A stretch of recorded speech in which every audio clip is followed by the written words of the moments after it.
sentarse, hermanos, en el nombre del Señor. Tenga su Biblia abierta en Colosenses 3, versículos 20 y 21. Yo no sé si el Black Friday sustituyó el Día de la Madre en cuanto a récord de ventas, pero en Panamá, un país atípico, Panamá, porque es el único que celebra el Día de las Madres un 8 de diciembre. Todo el mundo está en mayo y nosotros en diciembre. Un país verdaderamente que vivimos, salimos por la tangente. Pero bueno, en esta iglesia celebramos 2 veces al año el Día de la Madre, porque nos hemos tenido que sumar también al mayo de todo el mundo. El Día de la Madre, históricamente en Panamá, paraliza el tranque, se dan tranques, tumultos. Son días de gran compra. Sin embargo, el Día del Padre no se para nada. El Día del Padre está muy rezagado, nadie se acuerda de ellos. Eso es un significado de gran irresponsabilidad paterna que hay. Es una sociedad decadente donde las madres han sido madres y padres atendiendo a los hijos, tratando de llenar el hueco del vacío del papá. Y por eso que hay tantas serenatas y tantas alusiones a las madres, casi en un nivel místico del Día de la Madre en cuanto a la cantidad de serenatas que hay, que recuerdo muchas, y aún poemas también argentinos sobre el Día de la Madre. Pero ¿qué dice la Biblia? La Biblia cada vez que habla de padre no dice el Día de la Madre, no dice, la Biblia habla de padres. O sea, parte de la base de un papá y una mamá. Los esposos, uno delante del Señor. El esposo representa a Cristo, la cabeza de la casa, y la mujer representa a la esposa, que es la iglesia del Señor. Y los hijos tienen que crecer en esa estructura para que crezcan sanamente. Si la esposa le da lugar al esposo de ser cabeza del hogar, los hijos van a respetar a su papá. Si la esposa no le da el reconocimiento de cabeza, de autoridad de la casa al esposo, los hijos le van a pasar por encima al esposo y van a tener problemas también de sujetarse a las autoridades y de sujetarse a los jefes que tengan en el desarrollo de sus vidas profesionales y personales. Entonces la estructura bíblica siempre aspira a que seamos, el anhelo de Dios es que haya papá, mamá y hijos. Y en este Día de la Madre puedo tener ejemplos de madres en la Biblia. Podemos hablar de Proverbios 31 sobre la mujer virtuosa, pero quiero hoy, ya que tengo bastantes matrimonios completos en la iglesia, destacar la responsabilidad bíblica que tienen los hijos y la responsabilidad bíblica que tienen los padres criando a sus hijos. Y en primer lugar vamos a ver a los hijos. De acuerdo a Colosenses 3, 20, dice que los hijos, obedeced a vuestros padres en todo, porque esto agrada al Señor. Aquí no es un asunto si me gusta o no me gusta. A mí no me gusta botar la basura, a mí no me gusta trapear o no me gusta hacer tal o cual otro. Bíblicamente, el hijo cristiano debe obedecer al papá en todo, a los padres en todo. Y la razón fundamental de hacerlo es porque esto agrada a Dios, agrada al Señor. Si hay algo que le agrada a Dios es que el hijo obedezca a sus padres, porque nosotros también seguimos las pisadas de Cristo y Cristo, de acuerdo a la Biblia, agradó al Padre en todo y fue obediente hasta la muerte y muerte de cruz. El hijo obedeció y agradó al Padre en todo, y los hijos cristianos obedecen a su papá en todo, porque eso agrada a Dios. La obediencia está a contramano de lo que es el mundo. El mundo siempre estimula la rebeldía. El rock es en gran parte, eso empuja a los hijos a desobedecer a los padres. El rock significa una pedrada, ¿no? Y se tira una pedrada a la crianza de los padres. Si usted ve el movimiento hippie fue una rebeldía al sistema de gobierno. Había la gran justificación de la guerra de Vietnam, pero ellos también quisieron rebelarse a la autoridad y obediencia a sus padres, diciendo también, había un famoso psicólogo Spot allá en Estados Unidos que tuvo una gran autoridad y reconocimiento a nivel de la nación, de que los hijos había que no meterse, no estorbarle su desarrollo, que ellos necesitaban encontrarse consigo mismo, como si uno estuviera haciendo turismo interno, y que los niños, entre más le aplicabas enseñanzas y crianzas, estabas creándole frustraciones y todas estas cosas.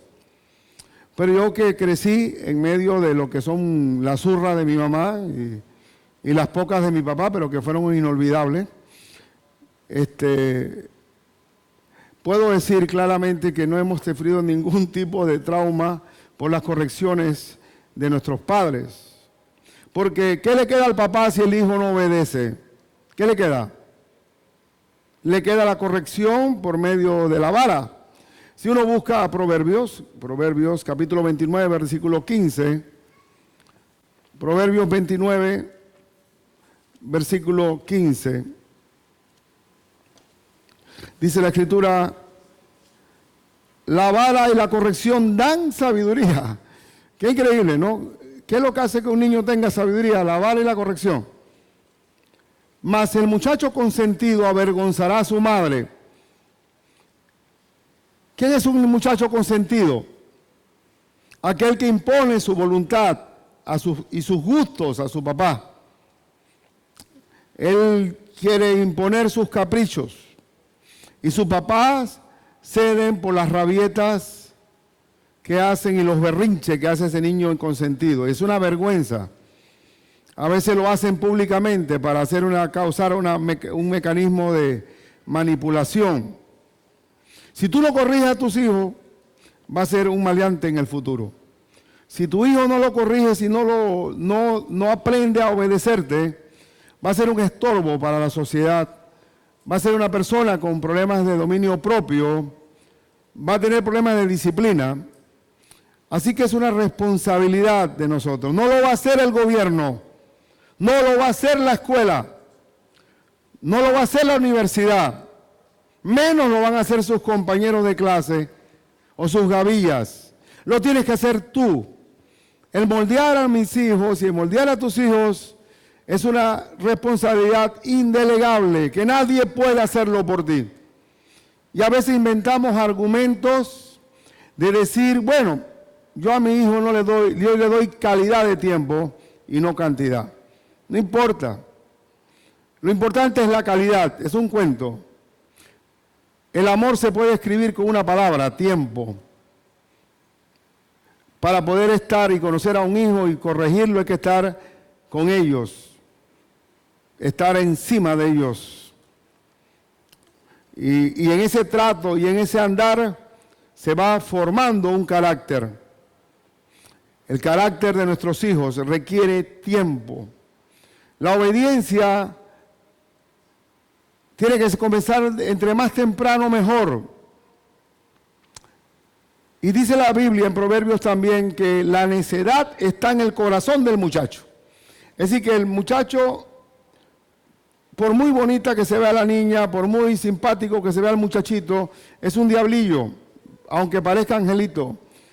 Porque tiene que ser formado, tiene que ser disciplinado. Ellos no nacen sabios. La corrección, la disciplina de los papás es amor.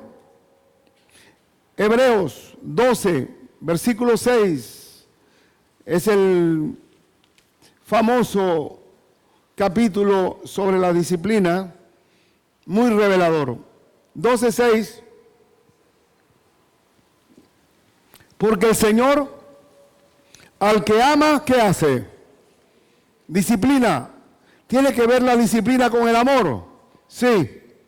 A veces queremos tranquilizar nuestras conciencias para en esta época de diciembre llenar de juguetes y de regalos a nuestros hijos y darle lo mejor, porque para poder decir, bueno, no estuve ausente, pero tú tienes la última tablet, tienes el último celular y eso es amor mío hacia ti.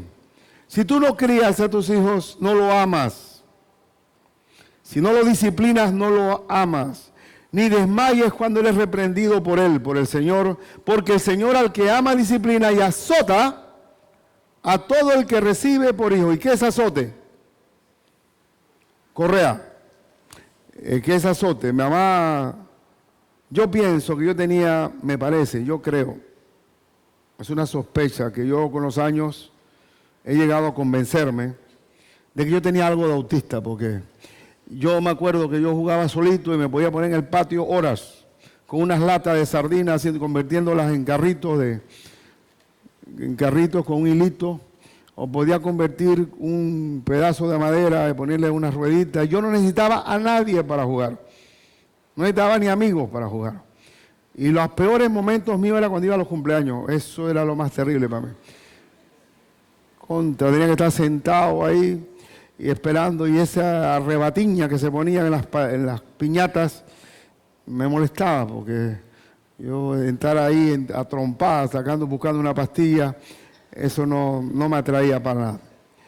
Yo no necesitaba niños, pero mamá veía que si yo continuaba en ese ostracismo, metido ahí adentro como un caracol, iba a tener un hijo totalmente retraído, apartado, metido en sí mismo, y a base de una varita de tamarindo que pica bastante, se le ocurrió la idea de que uno tenía que declamar y que uno quería que yo me aprendiera poesías, y que me las hizo tragar línea por línea, estrofa por estrofa, a base de ese palo de tamarindo. Y ella ahí persistente, tenaz, totalmente tenaz. Me acuerdo que la primera vez que salí, estaba como en tercer grado, por ahí, me pelé, se me olvidaron las líneas y salí corriendo. Yo digo, bueno, debut y despedida. Hasta ahí llegó el asunto, pero mi mamá tesa, tácate de nuevo, vaya usted, y largas las poesías. Y hasta que va de nuevo hacia adelante. Y bueno, y se venció el temor, que se logró estimular la memoria, poder valorar el significado de las palabras de una poesía, interpretarla, darle el tono, etcétera, todo lo que implicaba el hacerlo. Y si mamá no hubiera sido mamá, si mamá tuviera estado metida más en sus asuntos, jugando baraja por ahí, o chismeando de casa en casa, o haciendo vida social, yo creo que yo no hubiera salido de mi encierro. Y así se le ocurrió mil cosas, cursos de inglés en medio de las vacaciones, estudios de mecanografía. Una vez me matriculó en un instituto vocacional que eran de las empleadas domésticas del pueblo. Y si usted va y me matriculó para entender mecanografía. Y eso fue, yo chillaba y todo, pero obedecía. Yo nunca le alcé la voz ni nada, pero le obedecía. Pero me acuerdo las burlas de los muchachos, compañeros de ahí del barrio, porque tenía que uniformarme igual que las empleadas para ir a la materia esa. Eso era inolvidable, pero ella con una tenacidad, A, S, D, F, N, L, K, J, y tácate, quinto grado. Pero esa madre, que hoy tiene ya 83 años, 84 años, yo sé que me amó porque me disciplinó.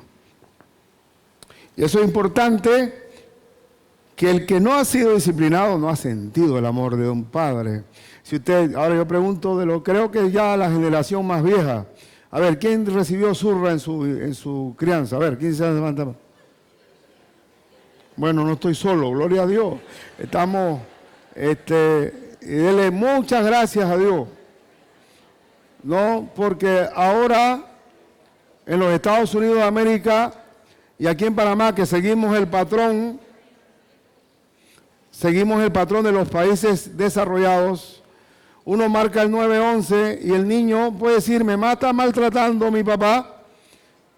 Ni hablan con el papá, si no le ponen las esposas y se lo llevan. El niño le enseñan desde la casa a denunciar a sus padres. Yo no dudo de que haya abusos, no lo dudo.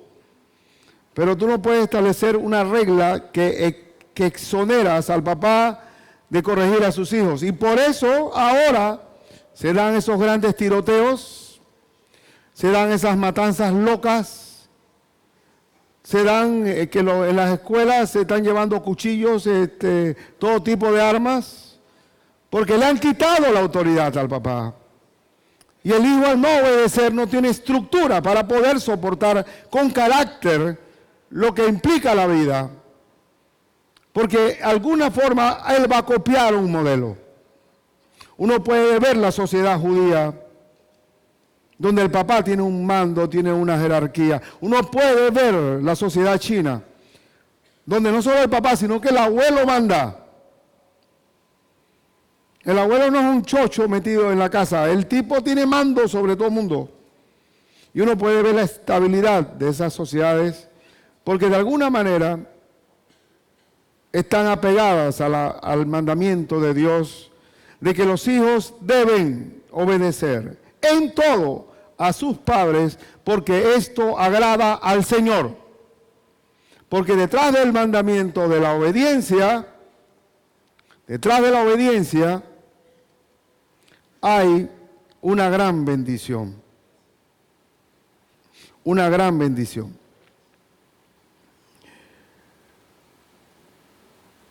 Estábamos en Hebreos 12, versículo 7 ahora. Si soportáis la disciplina, Dios os trata como a hijos, porque ¿qué hijo es aquel a quien el padre no disciplina? Pero si se os deja sin disciplina, de la cual todos han sido participantes, entonces sois bastardos y no hijos. En todas las constituciones modernas y en todos los códigos de familia se establece claramente que todos los hijos son iguales ante la ley. Tiempos antes se hablaba del bastardo, el hijo tenido fuera del matrimonio. Lamentablemente el bastardo, porque no puedo ponerle otra palabra porque es la palabra bíblica que está aquí. De acuerdo a la Biblia, el bastardo no es el hijo tenido afuera del matrimonio. El bastardo es el hijo no disciplinado en la casa. Si el hijo no es disciplinado, tú mismo has convertido en tu hijo en un bastardo. Aquel hijo que no ha tenido el privilegio de ser criado por su papá. Si nosotros, para evitar problemas, o simplemente queremos adornar nuestras casas con los mejores artefactos, y por eso trabaja la mujer y trabaja el hombre, y los hijos los enchufamos allí frente a la internet, ni siquiera sabemos quiénes son esas personas. Ni siquiera los hijos saben quiénes son sus papás. Algunos que tienen un poco más recursos hablan de una nana, de una nodriza. Pero yo no creo absolutamente que la nodriza tenga más responsabilidad que un padre y una madre. Entonces queremos tener los dos puños llenos. Cuando dice Salomón, mejor es un puño lleno, donde haya paz. No podemos reemplazar las cosas por la formación que Dios nos llama. Verso 9 dice, por otra parte tuvimos a nuestros padres terrenales que nos disciplinaban y los venerábamos. Esto es interesante porque yo he citado aquí que yo no conocía a mi abuelo por parte de papá, se llamaba Modesto. Fíjate, un nombre modesto, pero que no guardaba relación con su actuación. Pero Cuando yo escuchaba a mis tíos hablando de mi abuelo,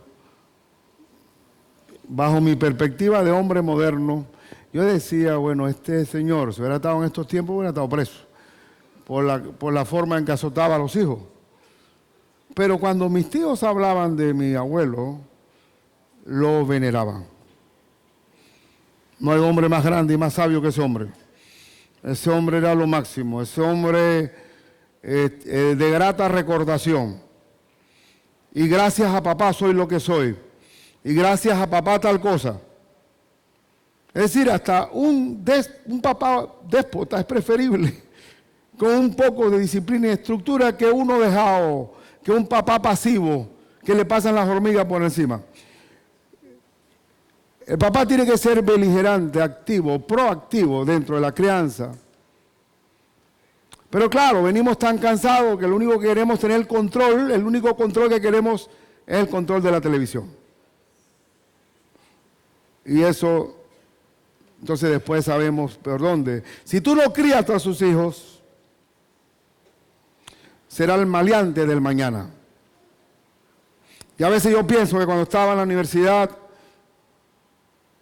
gracias a Dios por la crianza, cuando se les ocurrían las ideas locas de cerrar las calles y apedrear al primer carro que aparecía, yo siempre lo vi canalla, que una persona salía de su trabajo y se le encontraba con un grupo estudiantil que le quiebra los vidrios y simplemente porque cerró las calles. Y yo, en mi fuero interno y en mi convicción espiritual como creyente, yo pienso absolutamente que ellos querían los varazos de los policías para sentirse disciplinados por alguien. Es mi opinión. ¿Sabes por qué? Porque de alguna manera la obediencia, lo contrario de la obediencia es la rebeldía. Rebeldía a la autoridad, rebeldía a todo tipo de orden, al director de la escuela. Y recuerdo que en Cuba, la primera vez que fui, ahí en el Capitolio, que es una réplica del Capitolio norteamericano, allá de Washington, dentro del Capitolio, dentro del jardín interno del Capitolio, había una estatua inmensa de aquí al techo, enorme, de los años 30 por allá, donde un escultor francés le regala eso al gobierno cubano, se llama El Ángel Rebelde. Y está Lucifer señalándole el puño a Dios, como diciendo, me voy a desquitar. Y usted ve en el país Juventud Rebelde, Radio Rebelde, y el rebelde es todo el héroe nacional. Lo contrario a la obediencia es la rebeldía. Y cuando tenemos rebeldía en todos los órdenes por falta de la estructura de familia, vamos a tener entonces estas revueltas, estas cosas, estas explosiones de violencia, porque no ha habido la crianza que establece un dominio propio en nosotros. Así que la responsabilidad de que el hijo aprenda a obedecer en todo no es porque yo soy tu jefe solamente o soy tu papá, sino porque al Señor le agrada que sea así. Le complace que sea así. Cristo fue obediente en todo. Y dice la Biblia, el que me ama guarda mis mandamientos. La obediencia es todo en la Biblia. Y el buen hijo obedece a su papá. Y el hijo que no aprende a obedecer va a sufrir buenos quebrantos. Dice la Biblia en Proverbios que para los transgresores la vida es dura, es difícil. El segundo consejo, eso es con relación a los hijos, de los hijos a los padres. Los hijos deben aprender a obedecer a los padres en todo. Aunque el hijo a veces comienza a pensar que el papá es un retardado mental porque no aprende a usar el celular. o porque no tiene la dinámica de conocer la última vanguardia de tecnología y entonces comienza a pensar, oye, pero a este tipo le faltan neuronas. Y les voy a decir franco a los hijos, no es porque no haya falta de capacidad, sino porque sencillamente no nos interesa. No nos interesa. Yo inclusive, yo nunca he escrito en Twitter, no lo he hecho. No tengo Facebook. Yo lo más que uso la computadora es para navegar, para leer y para investigar. Y pienso que es una gran herramienta. Pero de ahí a estar en el compinche ese del tuiteo, de estar trinando y sapeando cosas todo el día, eso es para vagos. Perdóneme. Eso es una gran vagancia porque eso de que un pajarito me dijo, eso de que el pajarito me dijo, ¿se acuerdan que eso está en el libro de Eclesiastés, que no hables mal del rey porque hasta los pájaros hablarán de lo que dijiste tú en la recámara? Se lo van a decir al rey personalmente. Y ahora sí peligra este asunto porque el tuiteo es tan grande que no hay secretos aquí. Y entonces yo nada más veo en las entrevistas que lo hacen en los artistas, oiga, pero usted en el Twitter escribió tal cosa y encima está escrito, ya no te puedes echar para atrás. Y dice, no, pero es que me agarró un momento emocional que no pude y solté lo que sentía. Bueno, recoja pues. Recoja ahora eso, porque está por escrito. Bien, pero dejemos ese paréntesis. La segunda mandamiento que hay es tan importante con relación a nosotros como papá. Hay una gran advertencia escrita en letras de oro en la crianza de los papás para con los hijos.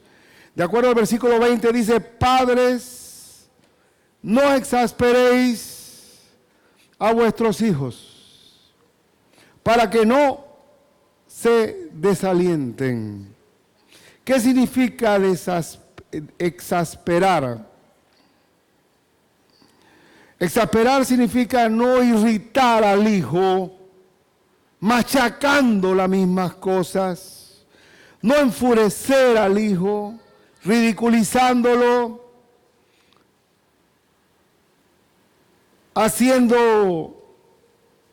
poniéndole calificativos, comparándolo. Exasperar significa no dar motivo de un enojo grande en el corazón del hijo que lo va a llevar para el resto de su vida.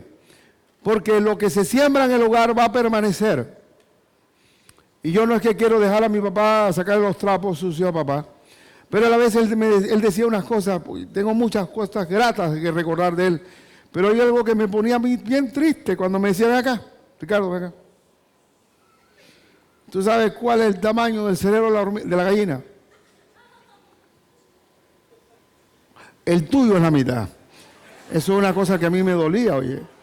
Me atravesaba y me quedaba dando vueltas. ¿Y qué clase de bruto seré yo? Y él, en un momento de rabia, te tiraba un montón y tenía una facilidad. Yo podía perfectamente estar para un sargento así de entrenamiento militar, para ridiculizar los reclutas. Pero eso está mal. Eso está mal porque después uno que daba la vuelta, seré o no seré, hoy soy.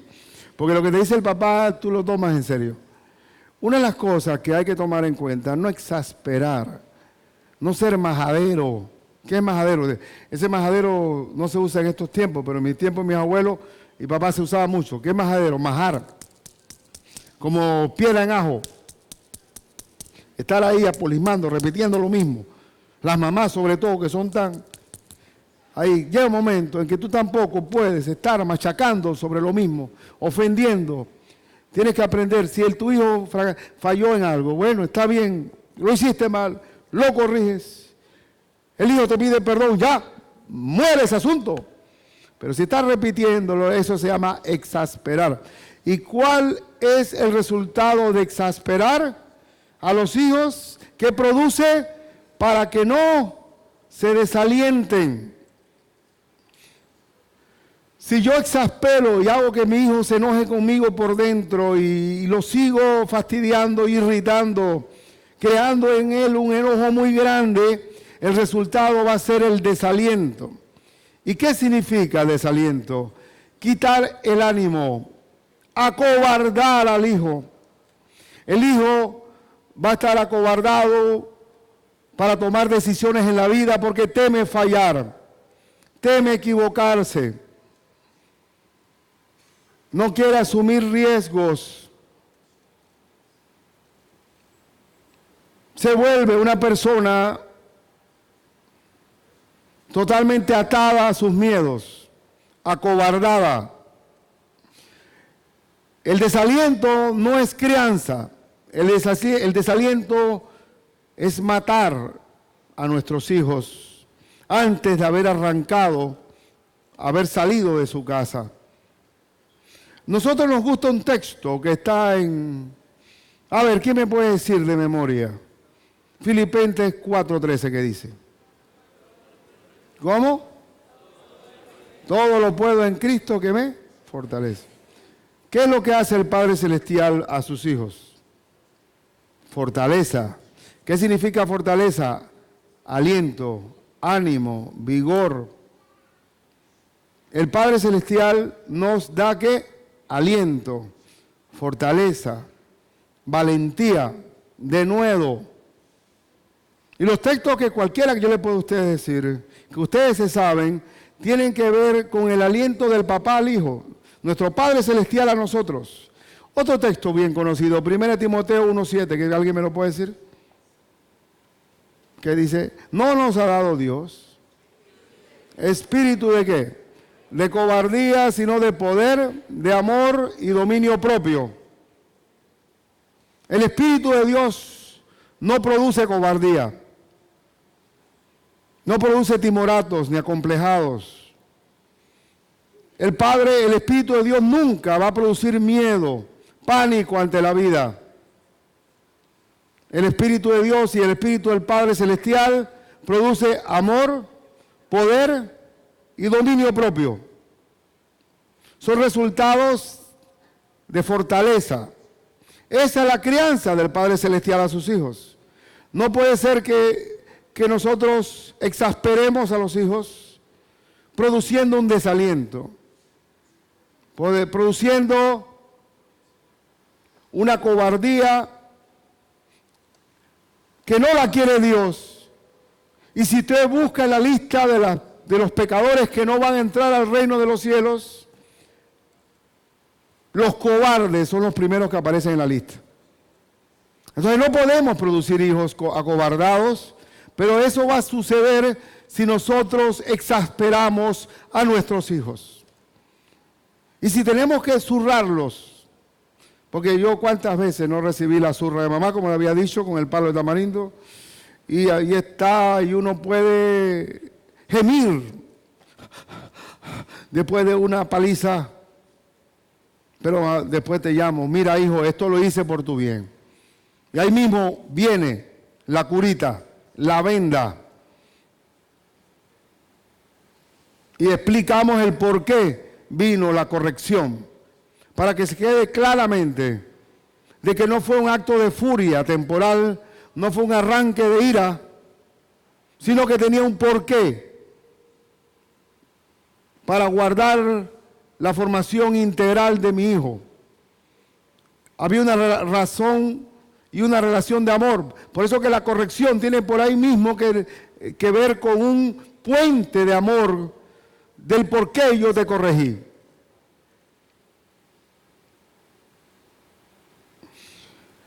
Así que la advertencia es clara de no exasperar para no desalentar, para no debilitar, para no deprimir. Es lo que nos llama el Señor.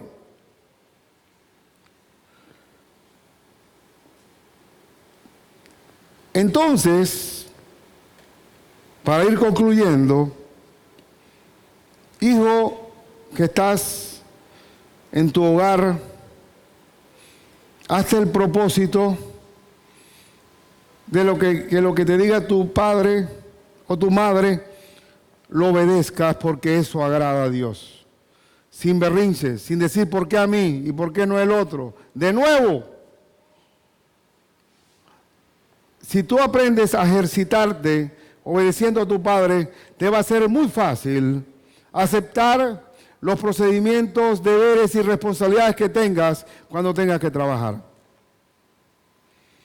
Personas que no son buenos trabajadores, que son personas desleales, que se roban las cosas del trabajo, nunca tuvieron casa.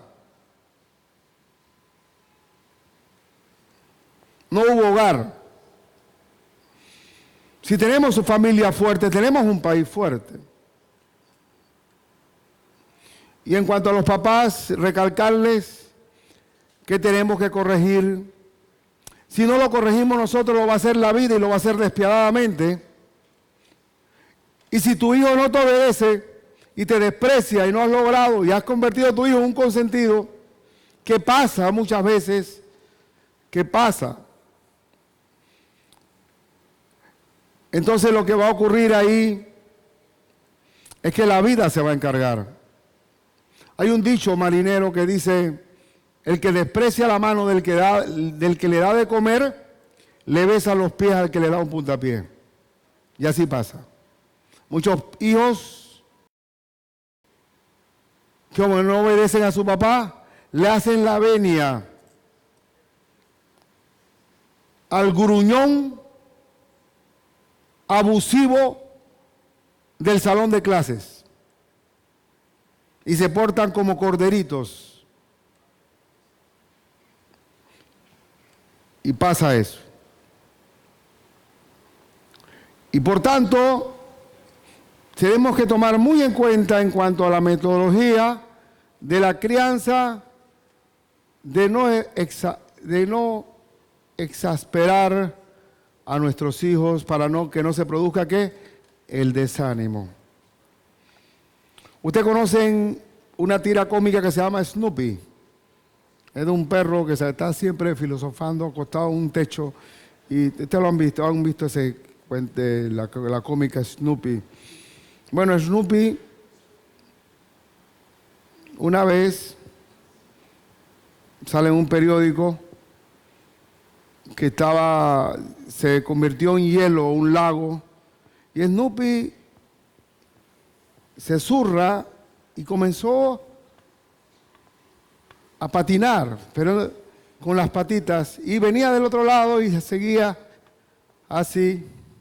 Y siempre hay un personaje al lado de Snoopy que es una muchachita que no me acuerdo el nombre, y ella viene en patín y le dice, tú no estás patinando, estás resbalándote. Y él se quedó quietecito. Ella dio la vuelta y además tú no tienes patines, tú tienes patas y estás resbalándote. Eso no es patinar. Y Snoopy sale en la última figura donde él se sale del lago, se acuesta como siempre se acuesta y dice, y yo pensé que me estaba divirtiendo. Eso se llama matar. Y en el argot de los jóvenes, de los niños, eso se llama matavirria. Tú lo has visto, a veces teníamos, qué lío en el interior, por ejemplo, nosotros mismos hacíamos los bates de béisbol. Hacíamos los bates, algunos cosían la pelota, le poníamos una canica y comenzábamos a darle con hilo y se formaba.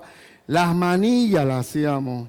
Pero a veces no teníamos ni la manilla, no teníamos, y tú invitabas, vamos a jugar, sí, pero no hay esos matavirria que no quieren asolearse, no quieren, esos tipos no se les invitaba nunca. Uno siempre buscaba al virrioso. Tenía un amigo de Uruguay que nosotros jugábamos béisbol, softball ahí a la 1 de la tarde, 12, 1 de la tarde, un solazo bárbaro, en un pedreguero, él bateaba, yo recogía y él tiraba, y era horas jugando. Y cada vez que yo lo invitaba a jugar, él iba, y cuando él me invitaba, yo iba. Eso se llama no desalentar. Pero eso es matavirria. Hay muchos papás que son matavirria. Si el hijo tiene 2 años, está en primer grado, y el tipo te dibuja algo, dile, Oye, qué lindo hiciste eso, qué cosa más bonita, qué bien. ¿Y ese quién es? Ah, papá, y es una bolita ahí, cualquier cosa.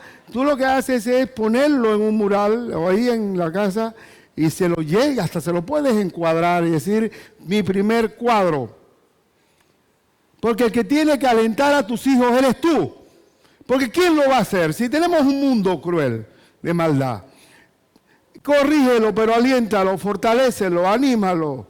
Tienes que hacerlo. El mayor amor viene de allí. No estar en un grupo de presión, en un salón donde hay grupos de presión que él tiene, como él no está aceptado en su casa, está buscando la aceptación del grupo y entonces cae en la trampa de recibir bullying y de recibir mil cosas porque él está buscando una identidad que tú como papá no se la has dado. Entonces no seamos matavirria.